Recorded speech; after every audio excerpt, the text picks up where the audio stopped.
Assalamualaikum warahmatullahi wabarakatuh dan salam sejahtera. Selamat menjalani ibadah puasa Ramadan Karim. Selamat duduk di rumah dalam kita menghadapi situasi pandemik COVID-19.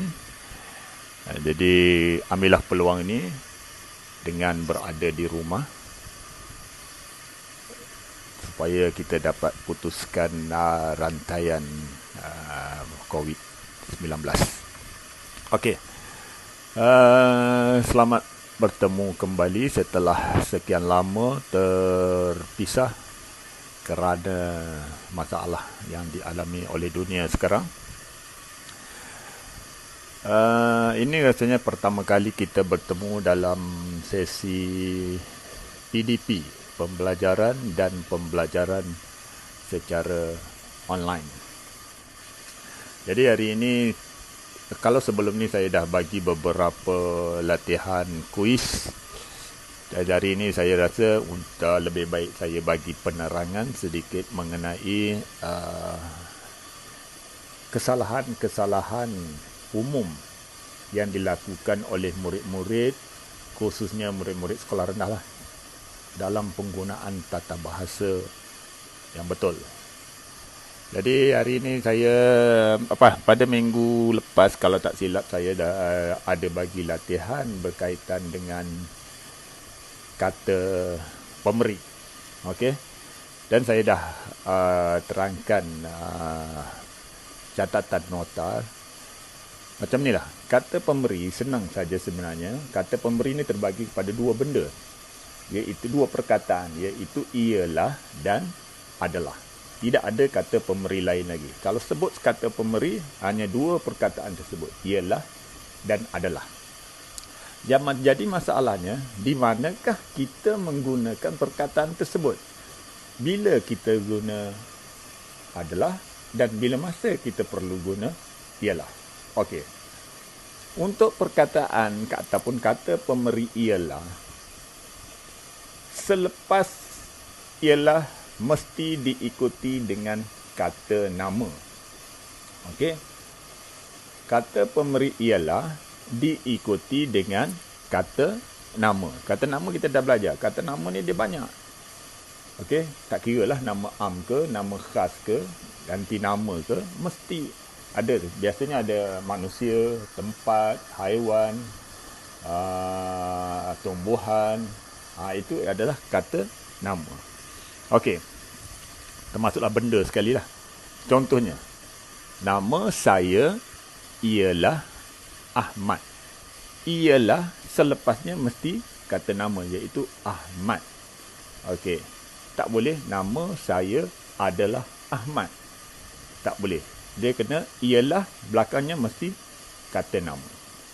Okey, kalau kata pemberi adalah pula mesti diikuti dengan kata sendi. Dari, pada, antara. Okey. Dan juga ataupun kata sendi ataupun diikuti dengan kata adjektif ataupun frasa adjektif. Kata adjektif ni ialah dikenali sebagai kata sifat. Kata sifat ni banyak. Okey. Contoh, saya bagi ayat contoh.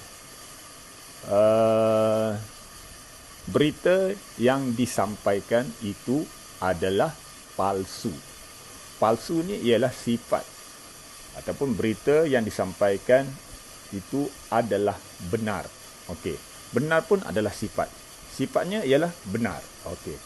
Jadi kita dapat ketahui di mana penggunaannya dengan betul. Jadi saya harap anak-anak khususnya 3 beta dapat membezakan penggunaan kata pemberi ialah dan kata pemberi adalah.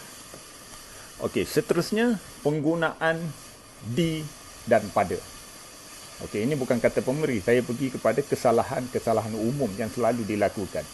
Okey, yang pertama tadi kata pemberi. Yang kedua ialah penggunaan di dan pada.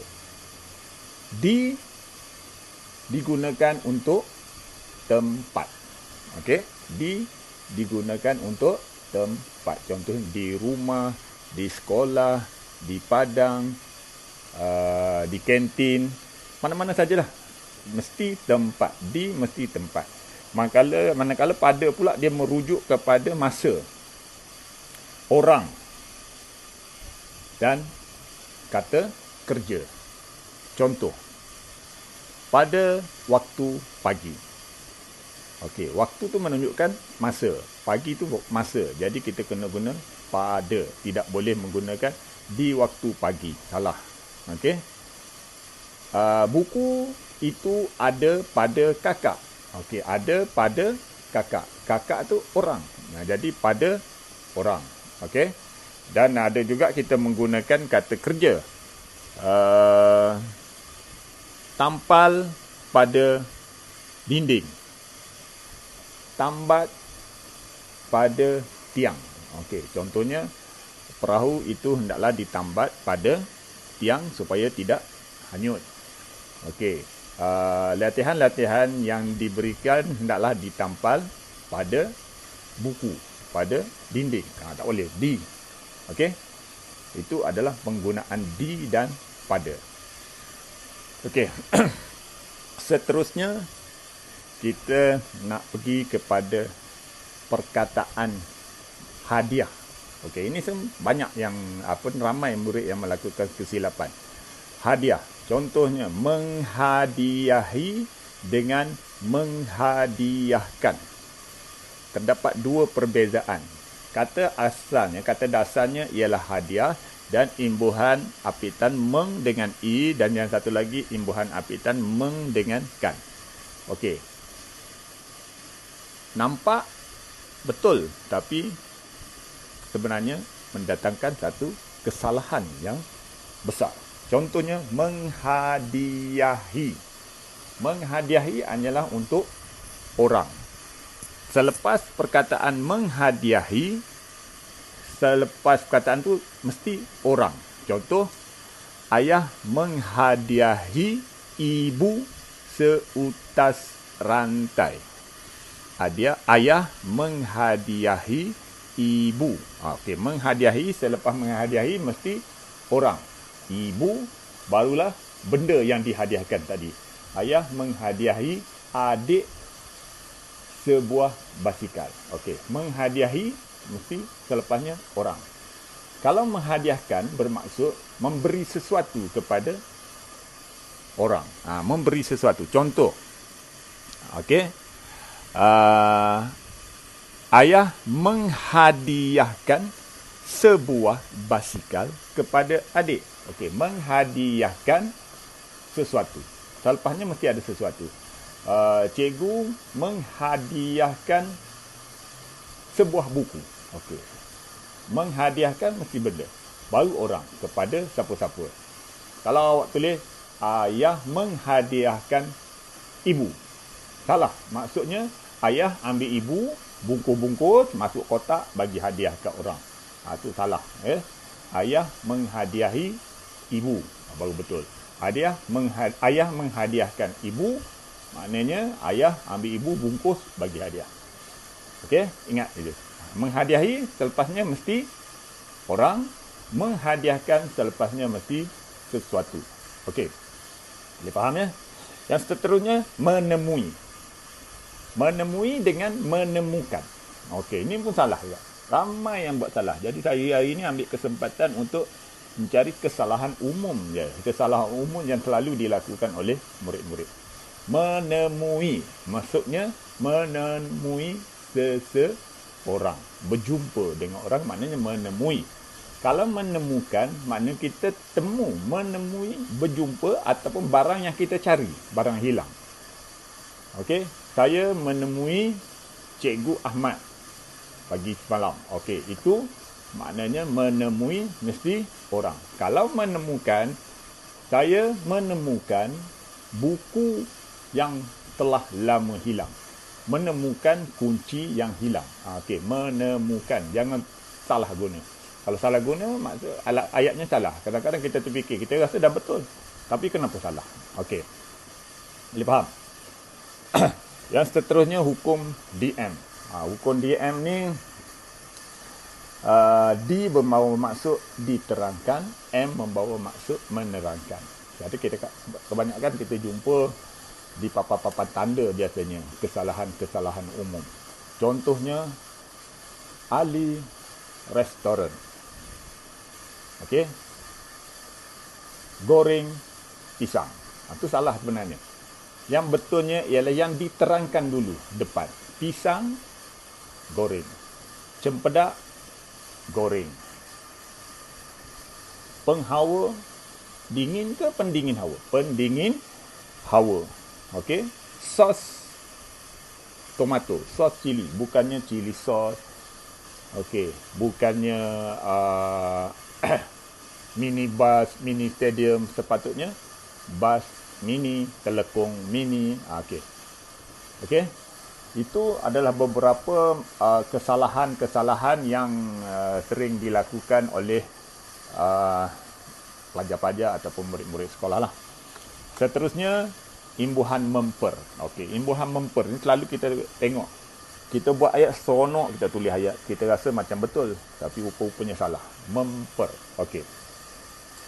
Imbuhan memper kadang-kadang adakan, kadang-kadang tidak adakan.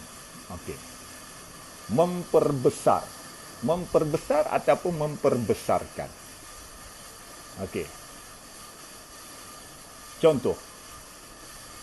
Kalau imbuhan memper jumpa dengan perkataan ataupun kata adjektif, kata sifat, maka imbuhan kan tidak perlu ditulis. Kalau tulis juga, maka menjadi satu kesalahan. Okey, saya ambil contoh memperlebar. Okey, memperlebar. Lebar ni adalah kata sifat jalan. Katalah memperlebar jalan. Okey, lebar ni adalah sifat bagi jalan. Jalan tu lebar. Okey. Jadi bila lebar ni kata sifat, tidak perlu lagi kita tulis memperlebarkan jalan. Kalau tuliskan juga, maka salahlah penggunaan bahasa kita. Memperlebar jalan. Memperdalam sungai. Okey, dalam tu sifat bagi sungai. Okey, tak perlu lagi kita nak tulis memperdalamkan sungai. Kerja-kerja memperdalamkan sungai dilakukan pada waktu malam. Okey, ayat nampak cantik, tapi sebenarnya ayat tersebut salah. Sepatutnya kerja-kerja memperdalam sungai dilakukan pada waktu malam. Okey, ingat ya, kalau berjumpa dengan kata adjektif, maka imbuhan kan tidak perlu lagi digunakan. Okey. Yang seterusnya, yang banyak kita buat salah. Kata bilangan. Kata bilangan ni banyak. Dia ada 5 kata bilangan. Kata bilangan tentu. Kata bilangan tak tentu. Kata bilangan himpunan. Kata bilangan pecahan. Kata bilangan pisahan. Dia ada 5. Kata bilangan ni ada 5. Jadi, kata bilangan tentu macam mana? Tentu dah tentu. Kita dah tahu nombornya. 5, 10, 15, 20. Dalam kotak tu ada 20 biji bola. Maknanya kita dah tahu. Maknanya itu adalah bilangan tentu. Kalau yang tak tentu, kita tak tahu berapa jumlahnya.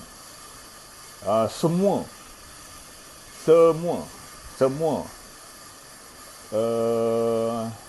sebilangan, kita tak tahu berapa. Sebilangan murid, berapa sebilangan kita tahu. Jadi kita guna perkataan kata bilangan tak tentu. Kata bilangan pecahan pula, setengah, suku, apa lagi, setengah, suku, sepertiga. Itu adalah kata bilangan pecahan. Okey, saya nak cakap kat sini ialah penggunaan kata bilangan pecahan yang selalu menjadi satu kesalahan. Biasanya murid-murid tulis 2,5 kilo, 2,5 meter, 2 setengah ringgit. Okey. Kadang-kadang lah murid tahap 1 biasanya tulis begitu. Jadi ini merupakan satu kesalahan. Apa kuncinya? Senang je kunci dia. Kalau kata bilangan tentu, kita dah tahu jumlah dia berapa, 2. Okey. Tidak boleh hadir bersebelahan dengan kata bilangan pecahan. 2,5 kilo. 2 dengan setengah duduk sebelah-sebelah. Tak boleh. Itu menjadi salah. Nak betul macam mana? 2 letak kilo setengah. 2 ringgit setengah. Itu baru betul. Kalau 2,5 ringgit, 2 suku jam, 1 suku jam, okey, itu tak betul. Sebabnya dia duduk sebelah. Okey, tidak boleh berada di sebelah. Ingat begini aja, kata bilangan tentu tidak boleh hadir bersebelahan dengan kata bilangan pecahan. Untuk menyelamatkan dia, jadi kata bilangan tentu, letak perkataan lain, baru letak kata bilangan pecahan. Biar ada gap kat tengah-tengah tu, maka betul lah perkataan itu. Okey, sekejap lagi saya akan edarkan beberapa kesalahan umum tata bahasa ini dalam bentuk nota. Jadi saya minta anak-anak semua tulis, salin balik dalam buku tata bahasa.